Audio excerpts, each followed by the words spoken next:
d'aujourd'hui, c'est quand est-ce que c'est le bon moment pour prendre un deuxième chien, quelles questions il faut se poser.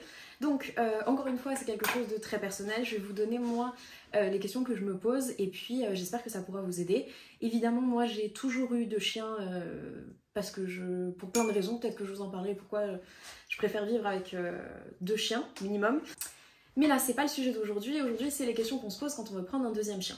La première, pour moi, il y en a 2 qui sont à poser au même plan, mais on va commencer par une. La première, c'est comment est votre premier chien, c'est-à-dire que les chiens fonctionnent beaucoup par mimétisme, c'est-à-dire que tout ce qui va être les bonnes habitudes et les mauvaises habitudes, il y a de grandes chances que le chien, le deuxième, les prenne.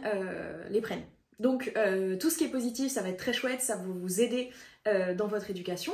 Par contre, tout ce qui est négatif aussi. Donc posez-vous ces questions-là, posez-vous les questions du contact avec votre chien, avec les autres chiens. Est-ce que c'est plutôt un chien qui aime qu'on lui foute la paix ou pas? Enfin voilà, toutes ces questions-là. Et aussi posez-vous la question, ça va être différent si c'est un chiot qui arrive ou si c'est un chien adulte qui arrive. Donc toutes ces questions-là, il faut se les poser par rapport à votre premier chien.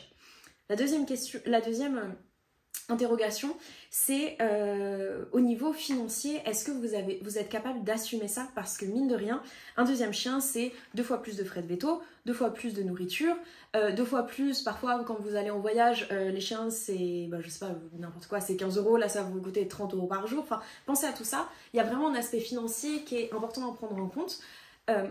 Voilà, donc ces 2 questions-là, pour moi, c'est les principales. Ensuite, vient les questions qui me sont très spécifiques parce que je bouge tout le temps avec mes chiens. C'est la place que les chiens vont prendre. C'est-à-dire que dans une voiture, évidemment que si vous avez 2 gros chiens, et ben c'est pas pareil qu'un seul. Moi, c'est ce qui me freine pour en prendre un 3e, c'est que au niveau de la place dans la voiture et la qualité, comment dire, j'ai envie qu'il soit bien dans une voiture et j'ai pas envie qu'il soit complètement tout serré, donc pour l'instant je peux pas en prendre un 3e parce que comme on fait des longs trajets, j'ai envie qu'il soit bien pendant ces trajets là, donc pour l'instant je peux pas, mais voilà. La place aussi dans votre lieu de vie, si vous êtes en appart, etc. Moi c'est pas moi qui vais vous dire de pas le faire parce que j'ai vécu je sais pas combien d'années avec 2 gros chiens dans un appartement et ça se passait très bien.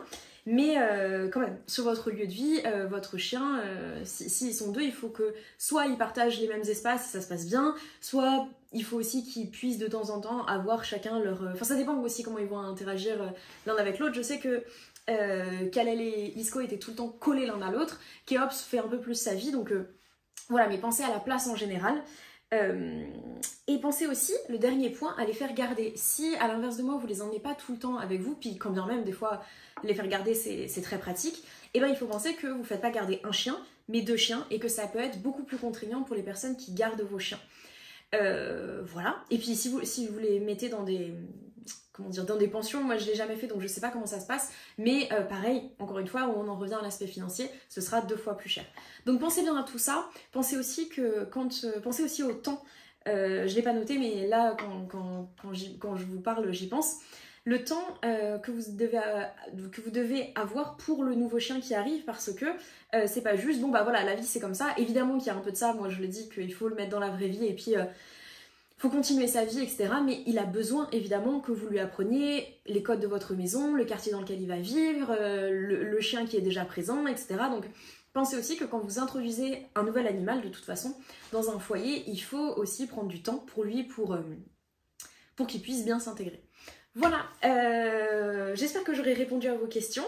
Et puis, comme d'habitude, prenez soin de vous et prenez bien soin d'eux.